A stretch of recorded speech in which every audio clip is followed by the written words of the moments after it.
Peace walked into the hospital. The walls shivered. The floor whispered her name. Every nurse froze. Every patient prayed.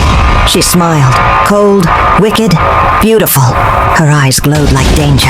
She laughed when people cried. Her injections burned like fire. The sick feared her touch. She sold babies like medicine. She hid blood in secret boxes.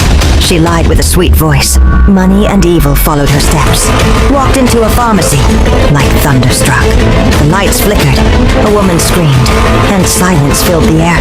This is Peace, the evil nurse. In the busy heart of Lagos, there lived a great man known as Dr. Harry, one of the most respected doctors in the city. He owned one of the biggest hospitals where rich and poor all came to find healing. Harry was a man with a golden heart, always helping those in need and giving free treatment to the poor. One evening after a long, tiring day, Dr. Harry was driving home along the lonely Lagos highway. The sky was darkening when suddenly he saw a young woman dressed in a white nurse's uniform, crying and waving for help. "Help! Help me, please!" she shouted. Harry stopped the car immediately and rushed to her side. The woman introduced herself as Peace, saying she had been kidnapped by some men from Ghana and dumped by the roadside. Seeing her in tears and fear, Harry pitied her deeply and decided to take her home to rest for the night. The next morning, just as Harry was about to leave for work, he was surprised to see Peace already dressed, standing before his car. "Doctor, please don't leave me here alone. Let me go with you to the hospital," she begged. Touched by her words, Harry agreed. At the hospital, Peace began to act strangely. She followed Harry everywhere, smiling at patients and walking as if she owned the place. The other nurses whispered among themselves, wondering who she was. Later that day, Nurse Gloria, the hospital's head nurse, came rushing into Harry's office shouting, "Doctor, doctor, that strange woman is giving injections to patients." Harry ran out and saw Peace holding a syringe over a sick man. He stopped her immediately, angry and confused. That evening, he took Peace home and told her gently, "Peace, you cannot do that again. Tomorrow I'll give you money to travel back to Ghana." But Peace refused, pretending to cry. "Doctor, I have nowhere to go. Please let me work for you. I'll just be your secretary." Harry sighed and agreed. From that day, Peace began working at the hospital. Soon she started telling people she was Dr. Harry's wife. When Gloria heard that, she confronted her. "Dr. Harry already has a wife and children living in Canada," Gloria said. Peace's face changed, dark with jealousy and rage. She swore silently that she would destroy Harry and take his hospital. Weeks passed, and Peace's evil plan began. She charmed Dr. Harry, cooked for him, and pretended to love him. Slowly, Harry started trusting her, and even signed over hospital documents in her name, not knowing the danger he was in. One evening, while they were alone in the office, Peace secretly poured poison into Harry's drink. Within minutes, the great Dr. Harry fell to the ground, dead. Peace smiled wickedly. "Now everything belongs to me." She buried Harry quickly and took full control of the hospital. She fired all the kind nurses who cared for people, except Nurse Gloria, the only one brave enough to stay. From that day, darkness filled the hospital.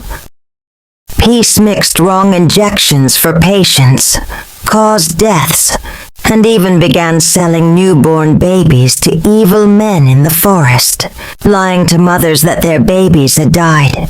Tears and cries filled the hospital halls. People began to whisper that the once holy hospital had become cursed. But one day something strange began to happen.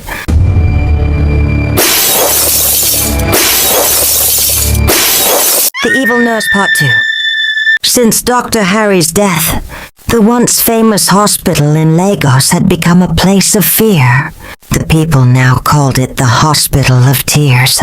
Every sick or pregnant woman who entered trembled at the sight of Peace. Her face alone could freeze your heart. It was said that if she stared too long into your eyes, your stomach would twist and you could even soil yourself from terror. When she gave an injection, the spot swelled and burned like fire. Many people began to die in silence, while others ran away from the hospital, shouting that an evil nurse had taken over. But no one dared to stop her, because she had powerful people under her control. One day, a young man named Patrick brought his late father's body to the hospital mortuary. Months later, when he returned for the burial, he was shocked. His father's private part was missing. Angry and confused, Patrick ran to confront Peace and Nurse Gloria. Gloria was speechless and horrified, but Peace simply smiled coldly and said, "Don't worry, I will find out what happened." Days turned to weeks, and nothing was done. Patrick went to the police, but they ignored him, for Peace had already bribed them with blood money. Desperate for justice, Patrick secretly met Gloria one night behind the hospital. Gloria, who had long suspected Peace, agreed to help him uncover the truth. "We must be careful," she whispered. "Peace is more dangerous than we think." To get close to her, Patrick pretended to be a new cleaner in the hospital. With Gloria's secret help, every night he quietly watched Peace's strange movements. Then one evening, Patrick saw her leaving her office around midnight, carrying a small bundle wrapped in bloody cloth. Curious and afraid, he followed her car silently. She drove far away to the forest road and stopped. Patrick hid behind a tree and watched as she walked deep into the forest, whispering strange words. Ahead stood an old broken hut that looked like a graveyard house. Then he heard her voice calling, "001, it's me, Kioma."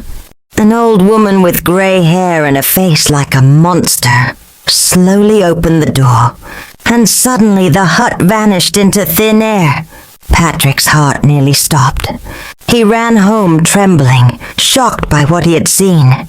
The next morning he told Nurse Gloria everything. Together, they decided to inform a group of trusted police officers. Honest ones this time. They planned to catch Peace red-handed the next time she went to the forest. A week later, Patrick saw her again at midnight, this time carrying something that looked like a baby wrapped in cloth. The police, Gloria, and Patrick followed quietly through the dark path.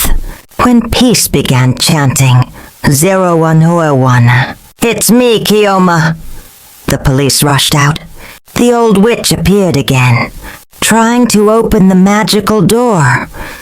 But this time, all the officers surrounded them with torches.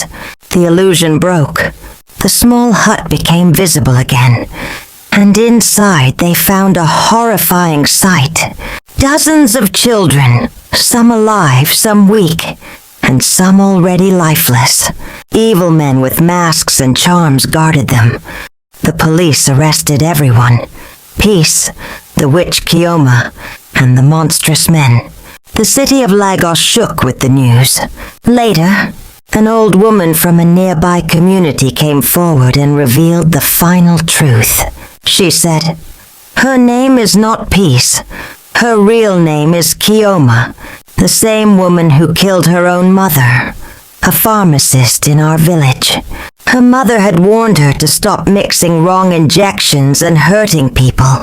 Kioma killed her and ran away to Lagos, pretending to be a nurse from Ghana. The city mourned for Dr. Harry, and the government shut down the cursed hospital. Nurse Gloria and Patrick were praised for their courage." The end. Please follow for more videos. Thanks.